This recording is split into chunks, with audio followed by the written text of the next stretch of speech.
Alors, le complément du nom déterminé en langue turque, c'est belirtili isim tamlaması.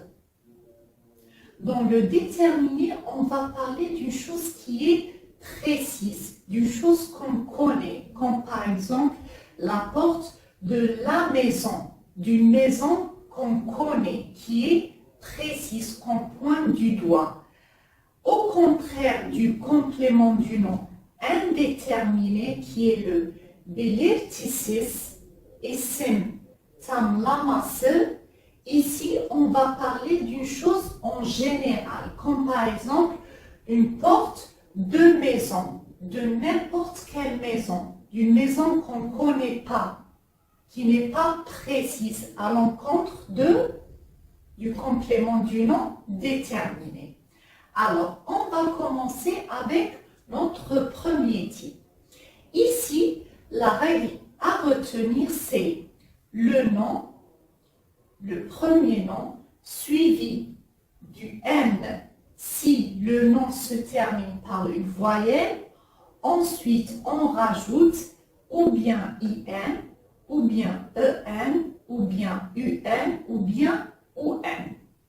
Et le deuxième nom, on va rajouter ensuite le S si celui-ci se termine par une voyelle et on rajoute par la suite le I ou bien le E ou bien le U ou bien le OU selon la deuxième règle de l'harmonie vocalique. Alors, comme je vous l'ai dit en premier, on sait que le complément du nom dans la langue française, il se compose d'un déterminé et d'un déterminant. Par exemple, ici, la porte de la maison, on a le déterminé et le déterminant. Dans la langue turque, le déterminé et le déterminant, ils s'inversent. C'est-à-dire que la maison devient en premier, le déterminant devient en premier et le déterminé prend la deuxième place. Mais il faut savoir aussi que dans la langue turque, le déterminant, c'est le génitif. Alors, on sait que le génitif, il détermine l'appartenance d'un objet à un autre. Comme par exemple, ici, dans notre exemple, le génitif est dans Evin. Il se caractérise par la terminaison ou bien IN, ou bien EN, ou bien UN, ou bien ON. Et aussi, le complément du nom déterminé dans la langue turque, c'est-à-dire le belirtili isim tamlaması, il se compose alors du génitif, qui est le déterminant, et la troisième personne du possessif, qui est le déterminé. Comme vous le voyez, c'est la troisième personne du possessif. Alors, le génitif, il est ici, il se détermine par la terminaison ou bien IN, ou bien EN, ou bien UN, ou bien ON, et la troisième personne du possessif. Comme vous le voyez, la maison est devenue en première position et la porte en deuxième position. Donc, la porte de la maison en langue turque devient Evin kapısı. Pourquoi on a rajouté le in? Parce qu'il y a le E. Le E, il correspond au I dans la deuxième règle de l'harmonie vocalique. Donc, on a choisi le in. Et puisque le mot ici se termine pas par une voyelle, donc on ne va pas rajouter le N. Donc, Evin, F c'est maison, Evin kapısı. Kapı c'est porte. On a rajouté le S puisque le nom se termine par une voyelle et le E puisqu'ici il y a le E. Et le E, il correspond au E dans la deuxième règle de l'harmonie vocalique. Donc ça devient Evin kapısı, la porte de la maison. On passe maintenant à notre deuxième exemple qui est la leçon de kelime. La leçon de kelime en langue turque, c'est kelimanın dersi. Alors ici, on a mis l'apostrophe entre le nom et la terminaison parce que c'est un nom propre. Donc ça devient kelimanın. Ici, on a rajouté le N puisque le mot se termine par une voyelle. Donc on rajoute le N et on rajoutait le EN puisqu'ici, il y a le A.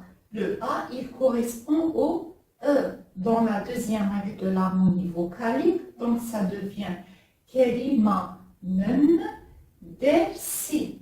Dersi, leçon. Donc dersi, on a rajouté le I. Pourquoi? Parce qu'ici, le E, il correspond au I dans la deuxième règle de l'harmonie vocalique. Donc ici, quand vous le voyez, ici, le déterminant est devenu en première position et le déterminé en deuxième position.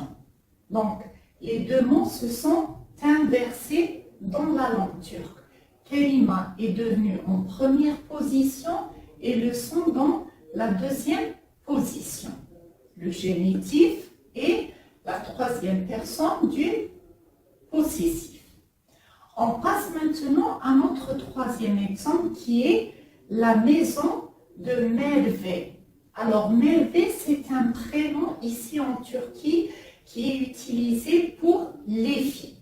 Donc, la maison de Merve. En langue turque, c'est Merve'nin evi. Merve, on a utilisé l'apostrophe puisque c'est un nom propre. On a ajouté le N puisqu'ici ça se termine par une voyelle et le IN puisqu'ici il y a le E. Et le E, il correspond au I dans la deuxième règle de l'harmonie vocalique. Donc ça devient Merve'nin et evi. F, c'est maison. Evi, on a rajouté le I ici, puisqu'ici, il y a le E. Et le E, il correspond au I dans la deuxième règle de l'harmonie vocalique. Donc, la maison de Merve, c'est Merve'nin evi. Alors, par exemple, dans notre dernier exemple, on a les jours de la semaine. Alors, on a vu cet exemple dans le cours sur les jours de la semaine. Vous m'avez dit pourquoi on met ces terminaisons. Alors, c'est pour ça qu'on met ces terminaisons, c'est-à-dire les jours de la semaine, ça devient haftanın. On sait que hafta, c'est semaine. Haftanın, on a rajouté le N puisqu'ici hafta se termine par une voyelle. Et le EN, puisqu'ici, il y a le A. Le A, il correspond au E dans la deuxième règle de l'harmonie vocalique. Donc, ça devient haftanın günleri. Les jours, c'est günler. Et I, on a rajouté le I, puisqu'ici, il y a le E. Donc, ça devient haftanın günleri. Alors, quand vous le voyez, les deux noms se sont inversés. La semaine devient en première position le déterminant, qui est le génitif, et les jours, le déterminé devient dans la deuxième position, qui est la troisième personne du possessif. Donc ici, on a vu le complément du nom déterminé. On va voir maintenant le complément du nom indéterminé. Belirtisiz isim tamlaması. Alors ici, le premier nom ne prend aucune terminaison. C'est juste le deuxième nom qui prend la terminaison. Le deuxième nom, on rajoute le S après si le nom se termine par une voyelle, et on rajoute ou bien le I, ou bien le E, ou bien le U, ou bien le OU, selon la deuxième règle de l'harmonie vocalique. Par exemple, on a une porte de maison.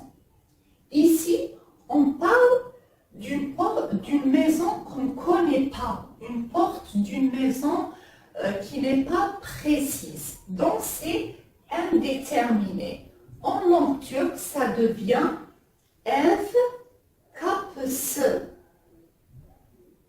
Ev kapısı. Ev, c'est la maison et kapısı, c'est une porte. Donc, ev kapısı, c'est une porte de maison.